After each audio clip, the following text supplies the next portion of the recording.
Hi, this is TabCat. Welcome to Let's Play Banished, the Epilogue, I suppose we'll call it. When I recorded part 20, I said that I did intend to keep playing, and if I got a chance, I would show you where the town ended up. Now, I admit I didn't expect to do it quite this fast, but I've spent quite a few hours playing in the last couple of days, and I think this is about as far as I intend to take the town.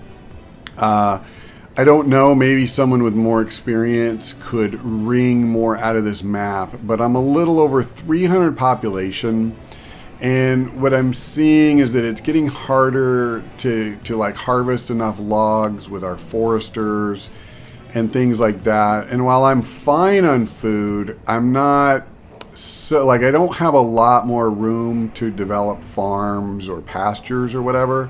So yeah, I think this is about it. So I'm at 304 population. Now, big difference from when you saw us last. I have 59 laborers available, and that's with pretty much everything fully stocked.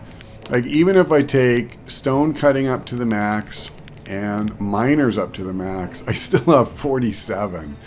We have 3 taverns now, 2 tailors. The one couldn't keep up with demand. And I I keep 2 traders full time. Sometimes I boost it up.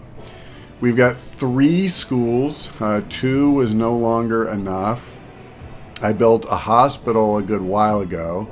2 chapels, trying to boost happiness. Oh, and I just noticed, now I had been at 4 stars for a long time, so we just dipped down. That's new. As you can see, I've got 63 farmers, 12 herdsmen, 8 gatherers, 16 fishermen, because I keep building more fishing docks.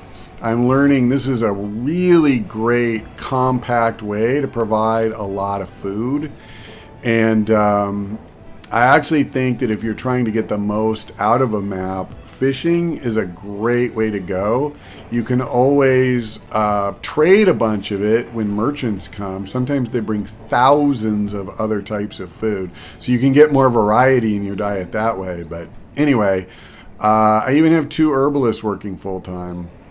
So one of the things that happened is my old quarry got completely tapped out. I had to build a new one. Likewise, my mine. So this was our old one. This up here is our new one. The quarry, the new one, is way, let me see, way down here. Now this one's got a long ways to go. As you can see, we have a lot of farms. In part, I'm growing a ton of wheat to keep the taverns going. They burn through a lot of whatever they're making ale out of. We have numerous orchards. I've got walnuts, I've got cherries, plums. I think this is more plums. And over here, we have chestnuts and peaches. So the other thing I did a long time ago is I built a larger sheep pasture and still kept the old one. So we're producing a ton of mutton and wool. I did something similar with cattle. I was able to buy some. Now, it took me a long time to fill this pasture up with 16 cows. They do not breed as quickly as chickens, in case you didn't know that. And then I built a second pasture and split the herd.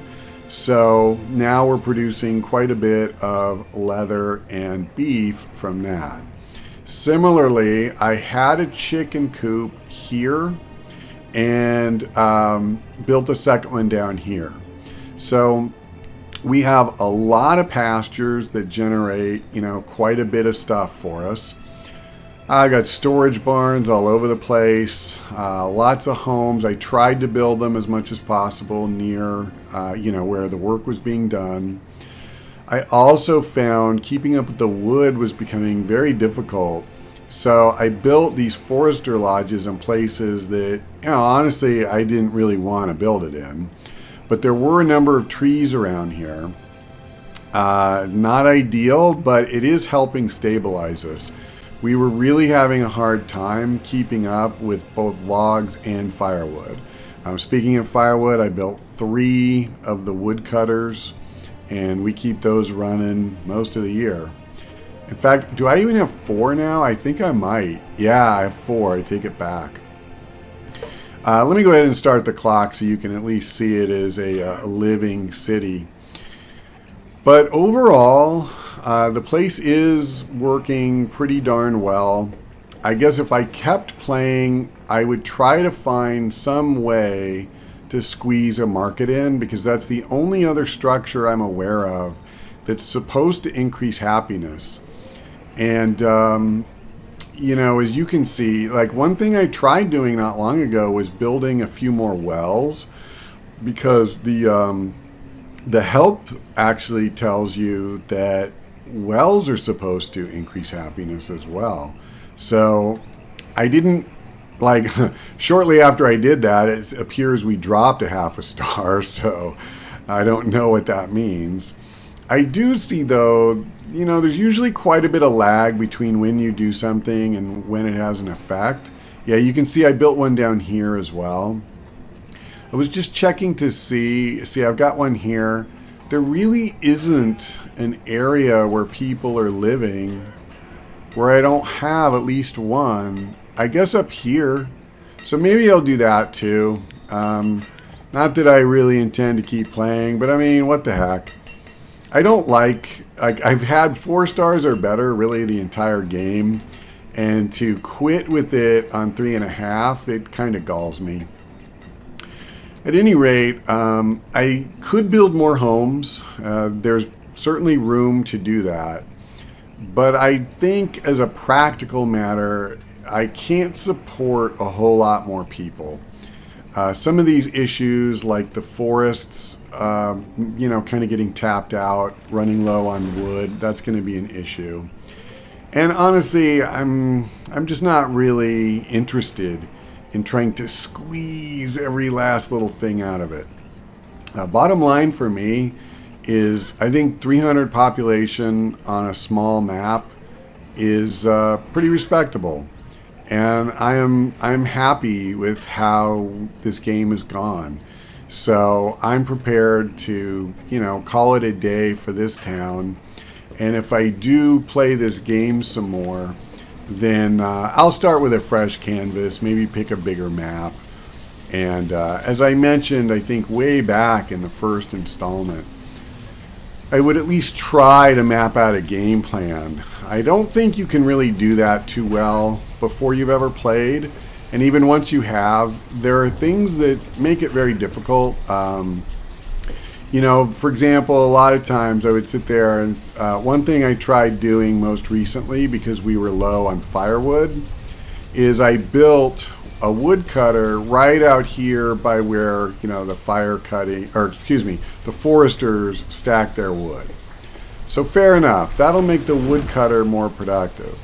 But then what that means is every time a citizen needs firewood, he has to go all the way out here to get it. And so a lot of things that I think you would do in the name of trying to be more productive, it's only more productive at one link in the chain, and then it becomes less productive later. So I think truly maximizing productivity in this game is actually quite tricky. And I think you would need to try a number of iterations and really follow the numbers of a lot of different things to see what was working best.